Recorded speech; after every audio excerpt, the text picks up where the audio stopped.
Você já parou para pensar por que paga tanto e recebe tão pouco em troca?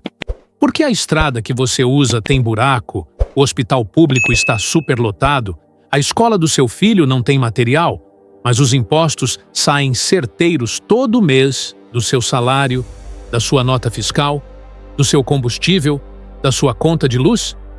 A resposta tem um nome, e esse nome é um dos temas mais evitados nas conversas sobre dinheiro no Brasil. Hoje, no Psique e Dinheiro, vamos falar sobre corrupção, não como pauta política, não como discussão partidária, mas como um fenômeno econômico real que afeta diretamente o seu bolso, a sua saúde mental e a sua capacidade de construir uma vida financeira mais sólida. Bem-vindo a mais um episódio de Psique e Dinheiro. Aqui a gente une psicologia e finanças para entender não só o que está acontecendo com o dinheiro do brasileiro, mas por que isso acontece e o que você pode fazer diante disso.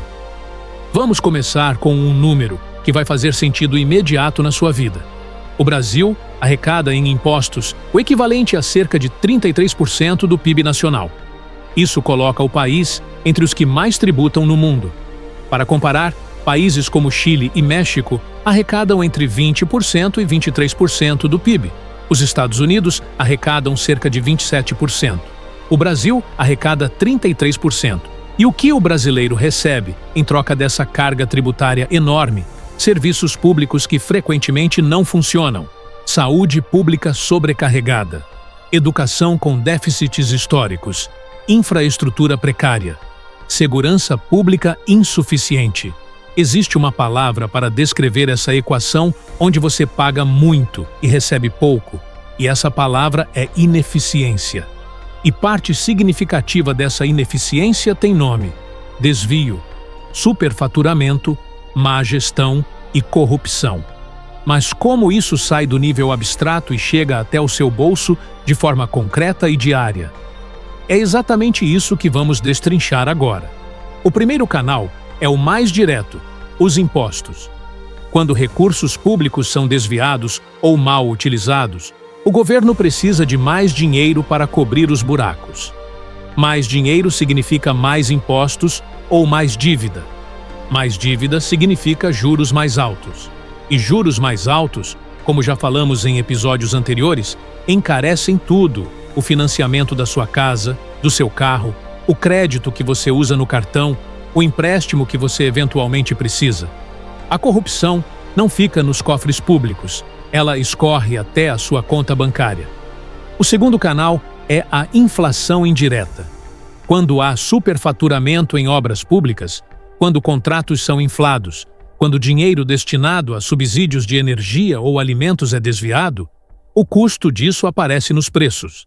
A energia fica mais cara, o transporte público fica mais caro. E quando o transporte fica mais caro, tudo o que é transportado também fica. Você paga mais na feira, no mercado, na farmácia. Sem perceber que parte desse aumento tem origem em dinheiro que foi desviado antes de chegar ao seu destino.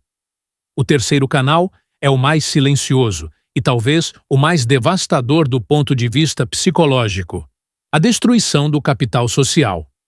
Quando as instituições são percebidas como corruptas, quando o cidadão acredita que as regras não valem para todos, algo muito específico acontece na mente das pessoas. Desenvolve-se uma mentalidade de salve-se quem puder. A confiança coletiva se deteriora. E sem confiança, os mercados funcionam pior, os contratos custam mais para ser honrados, os negócios crescem menos. Tudo isso tem um custo econômico real que recai sobre quem trabalha, paga impostos e tenta fazer a coisa certa. Há um estudo muito citado em economia que estima que países com altos níveis de corrupção crescem em média 1% a 2% menos ao ano do que cresceriam em condições de maior integridade institucional. Para o Brasil, que em 2026 está crescendo abaixo do seu potencial histórico, com a Selic em 14,75% ao ano, com uma dívida pública que ultrapassa 90% do PIB e um déficit fiscal que pressiona o orçamento ano após ano, cada ponto percentual de crescimento perdido representa bilhões de reais que não chegam à economia real, que não viram emprego, que não viram renda, que não chegam à sua mesa. E aqui é onde a psicologia financeira entra de forma crucial. O que acontece com a mente de uma pessoa que trabalha muito, paga seus impostos em dia, tenta economizar e ainda assim sente que o sistema não está do seu lado? Pesquisas em psicologia social mostram que a percepção de injustiça sistêmica gera um conjunto específico de respostas emocionais e comportamentais: raiva, apatia, desesperança aprendida. Essa última é particularmente perigosa porque é o estado mental em que a pessoa simplesmente para de tentar, porque acredita que nenhuma ação sua vai mudar o resultado.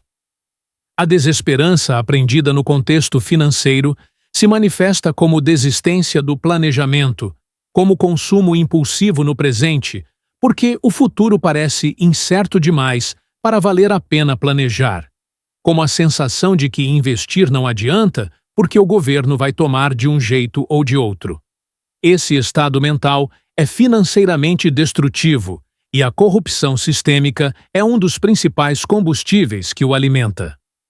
Então, o que fazer diante de um problema tão estrutural e tão maior do que qualquer indivíduo? A resposta começa com clareza. Entender o mecanismo não é se render a ele. É o primeiro passo para não ser destruído por ele. O brasileiro que entende que parte do custo de vida elevado tem origem em ineficiências e desvios estruturais, deixa de se culpar inteiramente pela sua situação financeira.